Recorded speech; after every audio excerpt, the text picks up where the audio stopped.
Sejak kapan kamu pertama kali merasakan cinta romantis di hidupmu? Tanpa disadari, banyak dari kita mungkin telah merasakan sejak usia dini melalui pengaruh kartun dan film Disney yang menampilkan kisah cinta yang ideal. So this is love.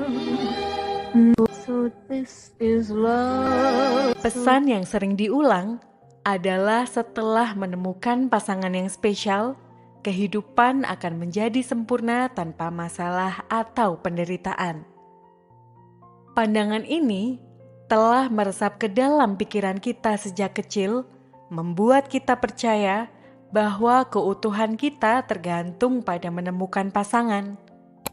Dalam buku All About Love dari Bell Hooks ini, kita akan menjelajahi kelemahan pandangan ini dan dampak negatifnya.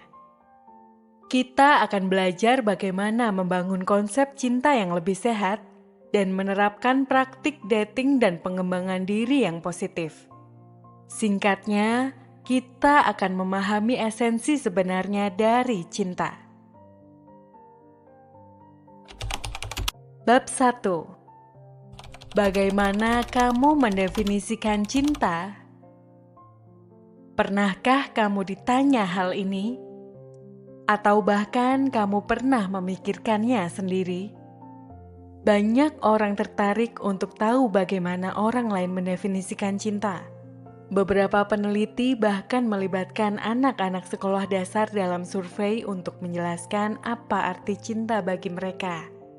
Ada seorang anak kecil yang bilang, kalau seseorang mencintaimu, mereka akan panggil namamu dengan cara yang berbeda. Lalu, ada gadis kecil yang menyatakan, cinta itu saat kamu bilang ke anak laki-laki kalau kamu suka bajunya, dan dia jadi pakai setiap hari. Jawaban-jawaban itu mungkin lebih jauh berwawasan luas daripada jawaban yang mungkin kita berikan saat dewasa. Karena jika dipikir-pikir, seringkali kita memiliki gagasan yang salah arah tentang cinta. Sekarang, nafsu kadang dianggap cinta, dan kita bisa saja tertipu dengan kata-katanya tanpa tindakan. Kadang kita percaya dengan kata cinta meskipun tindakannya berbeda. Akhirnya banyak yang jadi dimanfaatkan atau disakiti dengan dalih cinta. Demikian pula, mungkin saja kita buta terhadap niat kita sendiri. Kita mungkin berpikir kita mencintai seseorang, tapi sebenarnya kita mencintai apa yang mereka lakukan untuk kita, atau bagaimana perasaan mereka terhadap kita. Dan dalam skenario yang lebih memilukan lagi, orang seringkali tetap berada dalam hubungan yang penuh kekerasan atau toksik karena mereka sangat ingin percaya bahwa pasangannya mencintai mereka. Dengan semua kebingungan ini, tidak heran jika akhirnya orang jadi saling memanfaatkan, melecehkan, dan menyakiti hati satu sama lain. Dunia ini penuh dengan rasa sakit, dan sayangnya banyak kesakitan yang terjadi karena kita begitu bingung mengenai cinta. Lalu, apa yang bisa kita lakukan? Bagaimana solusinya? Bagaimana kita bisa lebih jelas dan menemukan definisi cinta yang benar?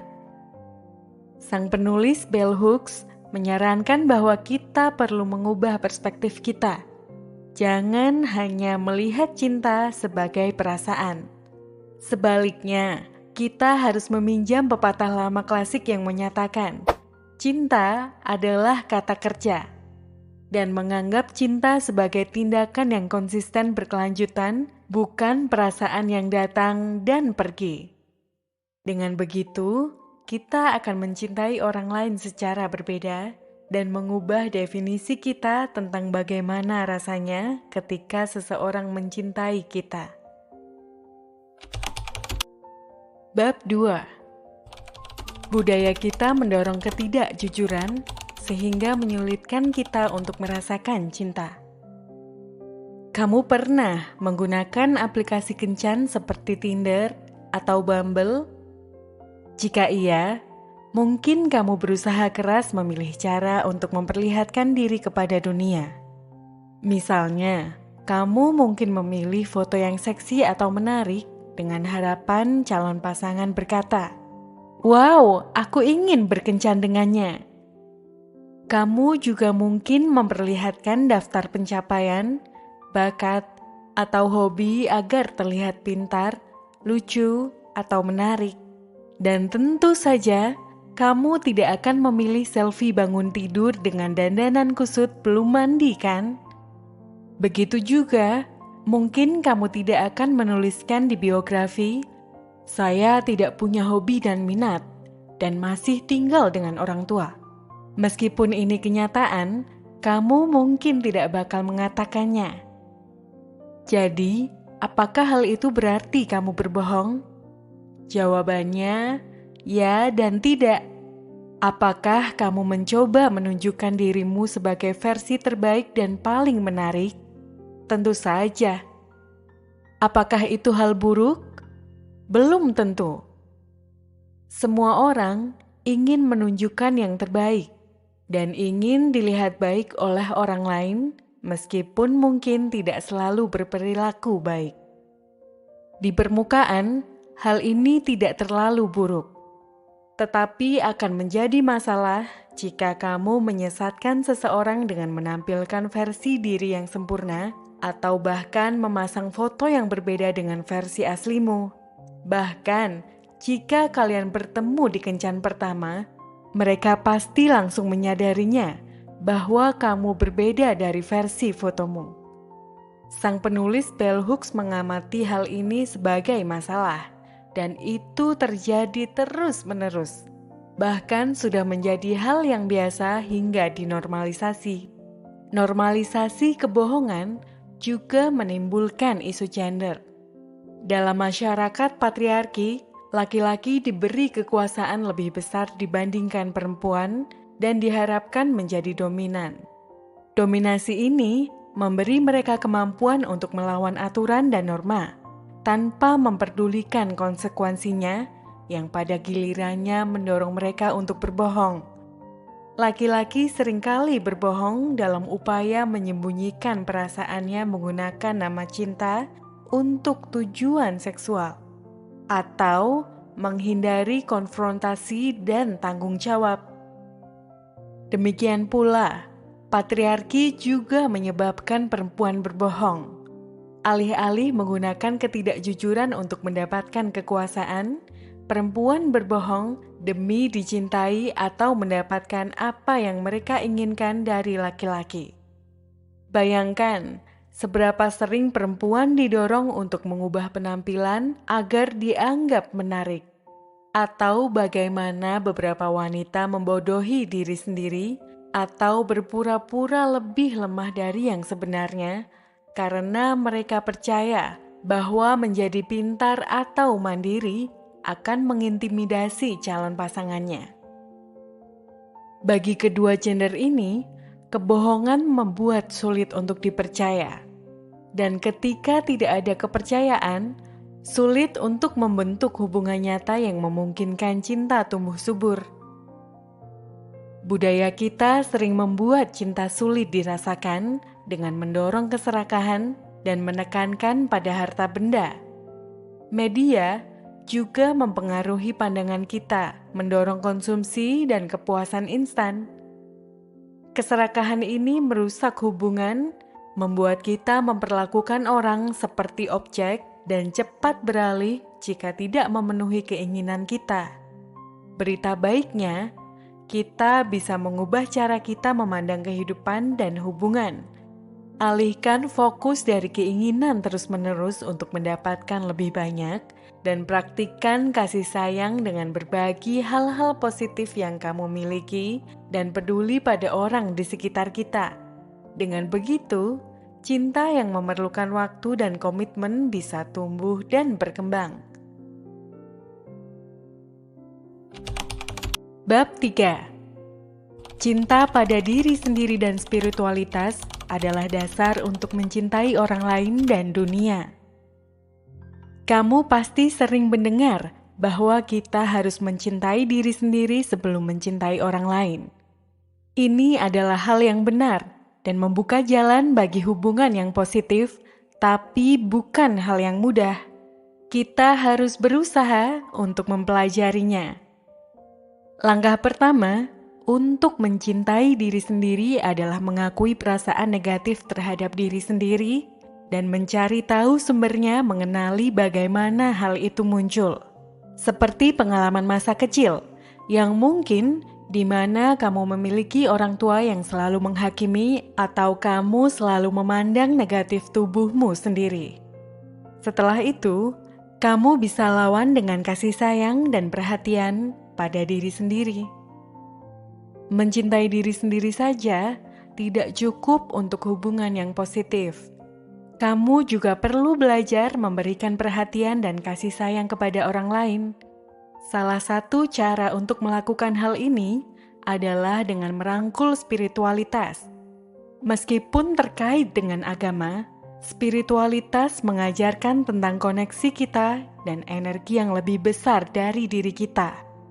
Saat kita menghargai hubungan dengan orang lain, kita jadi lebih baik dalam menjalani hidup dengan nilai-nilai cinta.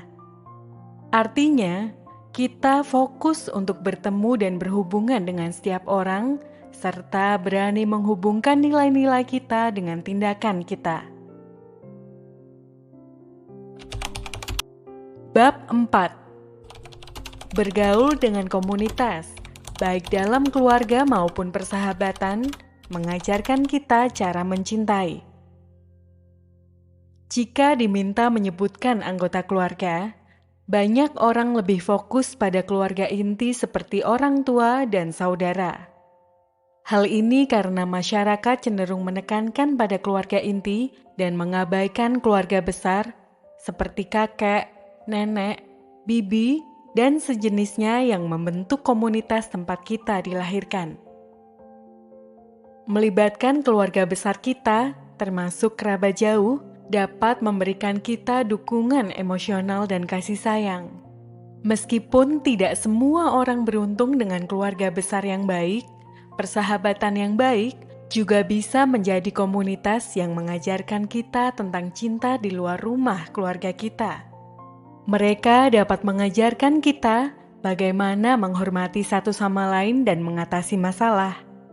Menjalin hubungan baik dalam persahabatan dapat membimbing cara kita berinteraksi dengan anggota keluarga lainnya, pasangan romantis, atau kenalan baru.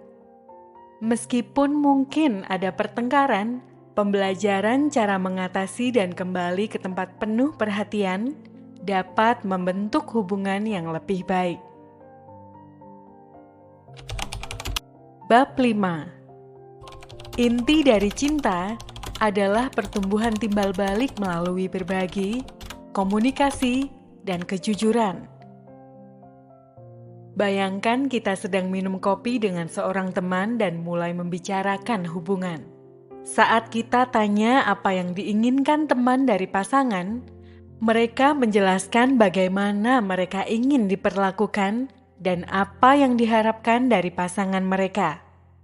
Meski wajar berharap mendapatkan sesuatu dalam hubungan, kita perlu ingat bahwa kita juga harus memberi.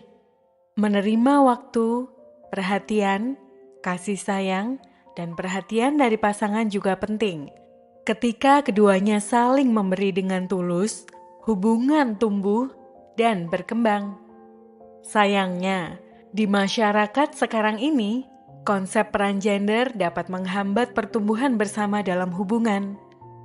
Bell Hooks membagikan pengalaman pribadi dengan pasangan yang terjebak dalam pandangan gender tradisional. Dalam hubungan Bell Hooks tersebut, pasangannya percaya bahwa peran wanita adalah mengasuh dan merawatnya seperti yang dilakukan ibunya. Dalam hubungan lain, pasangannya mulai mengandalkan peran gender seksis untuk membuatnya merasa lebih maskulin dan dominan. Dalam kedua kasus tersebut, cinta tidak tumbuh karena fokus pada peran gender daripada memberi dan menerima cinta. Meninggalkan pandangan peran gender tradisional dan belajar bagaimana mencintai secara mendalam adalah langkah penting untuk semua orang. Menyadari bahwa pria dan wanita bisa saling membimbing dan belajar mencintai adalah cara untuk melampaui stereotip gender. Namun hal ini hanya berhasil jika pria mau mengakui bahwa mereka perlu belajar bagaimana mencintai dan mampu memprioritaskan kebutuhan pasangannya dengan cara yang sama seperti mereka memprioritaskan kebutuhannya sendiri. Bab 6. Mempercayai bahwa cinta romantis bukan sesuatu yang dapat kita kendalikan dan seharusnya mudah dapat menciptakan harapan yang tidak realistis. Kapan terakhir kali kamu menonton film komedi romantis atau membaca novel roman? Apapun jawabannya, kamu mungkin akrab dengan pola cerita umumnya, yaitu dua orang bertemu, jatuh cinta tanpa bisa dijelaskan, dan semuanya terjadi begitu saja.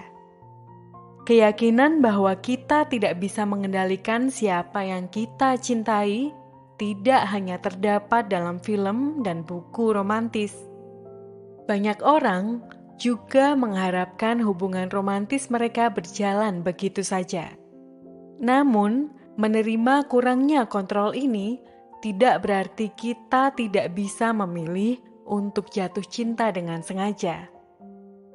Bersikap selektif dalam hubungan romantis memberi kita kesempatan lebih baik dalam memilih pasangan yang tepat bagi kita dan dengan siapa kita dapat bertumbuh. Percaya bahwa hubungan romantis seharusnya mudah bukanlah satu-satunya harapan yang berasal dari media dan masuk ke dalam hidup kita. Banyak orang juga mencari gairah dan kemudahan yang sering digambarkan di film, menyamakan hal itu sama dengan cinta dan kecewa ketika hubungan tersebut tidak bertahan lama. Misalnya, hubungan yang dimulai dengan mudah dan penuh kegembiraan dapat menghadapi tantangan ketika pasangan mulai mengenal lebih jauh. Mungkin muncul ketidaksempurnaan atau kesulitan yang tidak terlihat sebelumnya. Alih-alih mengatasi masalah bersama, beberapa orang memutuskan untuk meninggalkan hubungan tersebut karena merasa cinta seharusnya mudah. Padahal, cinta yang tumbuh dan berkembang melibatkan komitmen untuk tumbuh bersama, meskipun tidak selalu mudah dan tidak seperti di film. Memiliki hubungan yang penuh cinta melibatkan kesediaan murah hati dengan melakukan tindakan kebaikan, kasih sayang, rasa hormat, dan pengasuhan terhadap semua orang termasuk diri sendiri. Dengan melakukannya, kita tidak hanya meningkatkan hubungan pribadi, tetapi juga ikut membangun masyarakat di mana setiap individu dihargai dan diperhatikan. Usahakan membangun komunitas di sekitarmu. Dimanapun kamu berada, mulailah menyampaikan kebaikan atau sapaan kepada orang asing. Tunjukkan penghargaan kepada orang-orang di sekitarmu. Meski sederhana, tindakan kecil ini dapat membangun hubungan dan menjadi langkah awal dalam membangun komunitas yang penuh cinta.